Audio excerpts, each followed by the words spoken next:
Broadcasting live from the Albay PIO News Center, providing you the most exclusive news update from all over the province. This is News at 12. News at 12.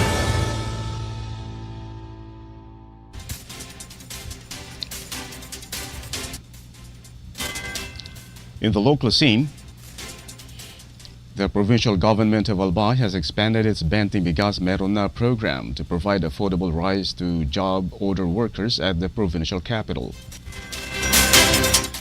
The initial rollout benefited 760 job order personnel through the distribution of subsidized rice under the directive of Governor Noel Rizal. The program aims to help ease the financial burden of low-income workers by giving them access to rice at a reduced cost. The Albay Provincial Agricultural Office reported that 76 sacks of rice were distributed during the first phase of implementation. Officials said the proceeds from the sales will be remitted directly to Food Terminal Incorporated. Only 24 sacks remain from the initial allocation, prompting provincial organizers to request additional rice stocks to serve the remaining beneficiaries. The next distribution schedule is being prepared to ensure that employees assigned in provincial government offices and hospitals across the province can also avail of the program.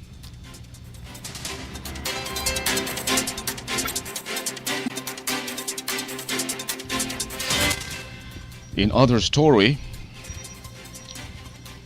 the provincial government of Albay will conduct a capacity building seminar on June 25 to help local government units develop investment-ready industrial zones and attract more businesses to the province.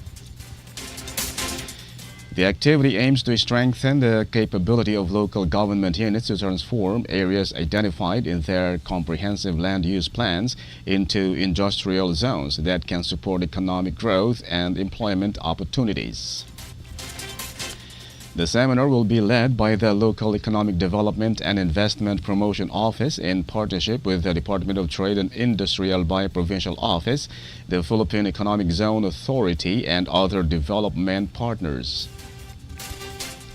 Provincial officials said the initiative is expected to generate jobs, stimulate local business activities, and support the province's long-term industrial development goals. A commitment signing ceremony will be held to formalize support among local government units and partner institutions for the development of investment-attractive industrial areas across Albay. The provincial government said the program underscores its continuing efforts to promote inclusive economic growth, sustainable development, and greater livelihood opportunities for Albayanos.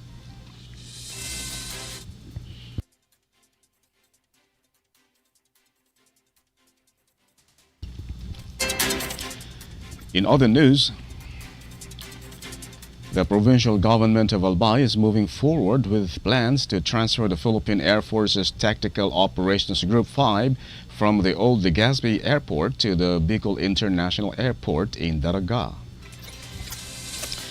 Governor Noel Rizal said the relocation project has been included in the province's investment and development plans to help secure funding for the facilities needed at the new site.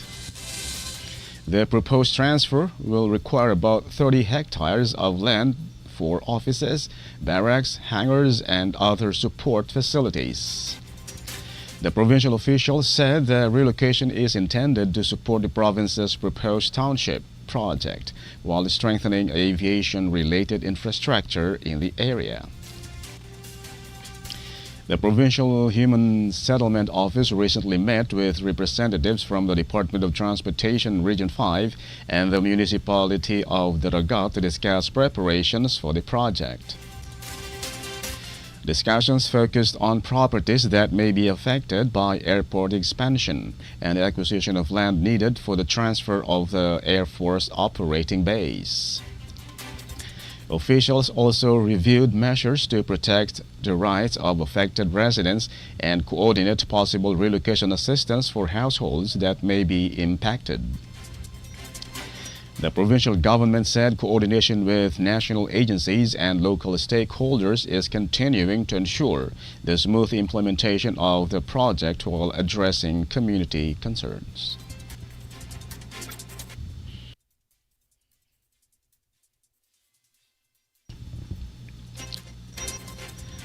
In the national scene, the Senate Security Unit is preparing the necessary measures for the impeachment trial of Vice President Sara Duterte, according to Senate Sergeant-at-Arms, retired Police General Alfred Soto Corpus. Corpus said security arrangements during the trial will depend on the situation and intelligence information gathered by authorities. He explained that the current security assessment is based not only on activities inside the Senate but also on the overall security environment in the surrounding area. While no rallies near the Senate have been reported by law enforcement agencies and the Armed Forces of the Philippines, Corpus said demonstrations are still likely to take place. The Senate will remain under heightened alert with visitor access restricted and all vehicles entering the premises subject to strict security inspection.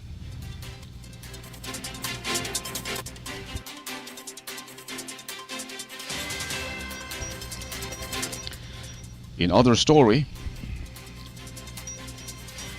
Akbayan Representative Chal Jokno said many Filipinos are waiting to hear Vice President Sara Duterte personally answer the allegations against her as her impeachment trial approaches. Jokno said the Senate trial will give Duterte a chance to respond to accusations of corruption and constitutional violations that led the House of Representatives to impeach her. The Vice President is accused of misusing confidential funds, bypassing procurement rules, accumulating unexplained wealth, and allegedly making threats against President Ferdinand Marcos Jr., First Lady Liza Araneta Marcos, and former House Speaker Martin Romualdez. Jokno noted that Duterte has not directly addressed the allegations so far, but said the trial will allow her to present evidence and explain her side before the Senate.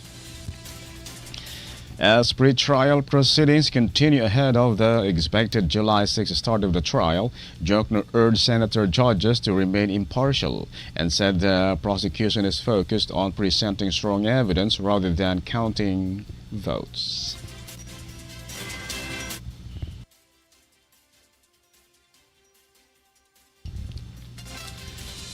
In other news,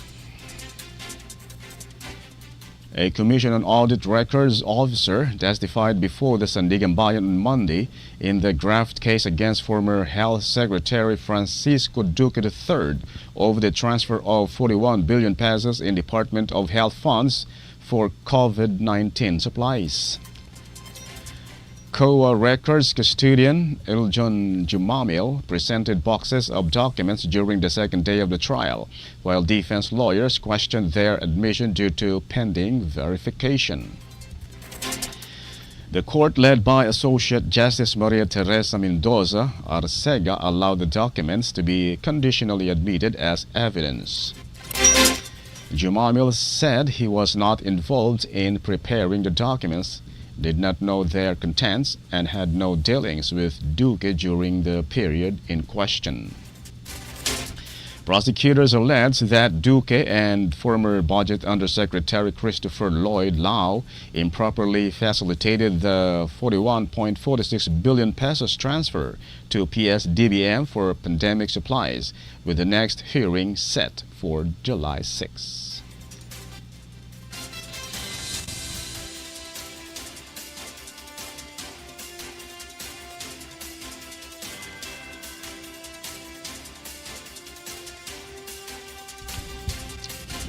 And in the news outside the country,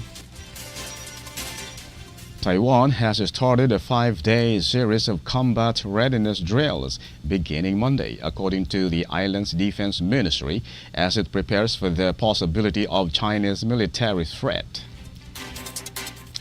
The Minister of National Defense said the immediate combat readiness exercise will run until Friday and is part of its regularly scheduled joint military training. Officials said the drills are designed to help military units practice rapid deployment, understand battlefield conditions, and improve their ability to quickly switch from peacetime to wartime operations. Taiwan has increased defense spending over the past decade to strengthen its forces, while also facing continued pressure from the United States to further improve readiness against China, which claims the island as its own territory.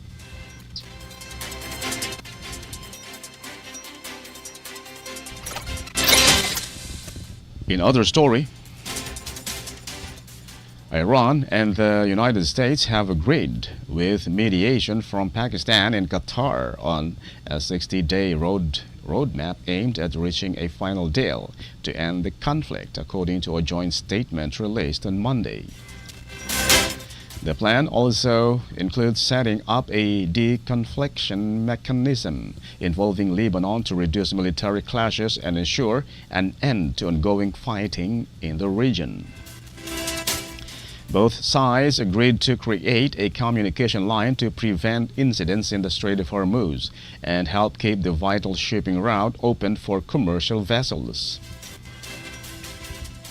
Despite progress in talks held in Switzerland, the negotiations began tensely after Iranian officials briefly walked out following U.S. threats linked to Iran's support for armed groups in Lebanon.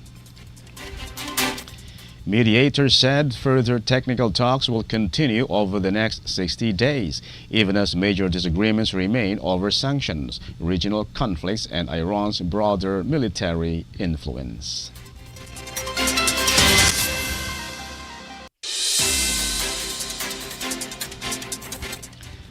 And finally, in the news outside the country, with reference to the Philippines, a United Nations Special Rapporteur, Iran Khan, has warned that freedom of expression is facing growing threats worldwide, including in countries like the Philippines, where she said dissent is increasingly being restricted. In her final report to the UN Human Rights Council, Khan cited the case of detained Filipino community journalist Frenchie May Cumpio, saying that laws on terrorism and national security are being used to punish legitimate reporting and activism. Cumpio and fellow human rights advocate Muriel Dumaquil were convicted of financing terrorism and remain in detention while appealing their case, which Khan highlighted as an example of red tagging and weak legal protection. Khan also said governments and technology companies are contributing to the problem by using digital tools and artificial intelligence to spread misinformation, control online spaces, and weaken independent journalism. The National Union of Journalists of the Philippines welcomed Khan's report, saying anti-terror laws are being used to silence critics and urging stronger protection for press freedom and human rights. That's the news at 12, June 23, 2026. We'll be back tomorrow for more news updates. Thanks to our news writers, Naomi Ruth Hernandez and LJ Lurejo. And on the technical side, Chad Bobis. And our Provincial Information Officer, OIC Marty Gonzalez. And under the supervision of our Governor, Noel Irusal, I am Greg Hallare. Thank you for subscribing Albay in my heart.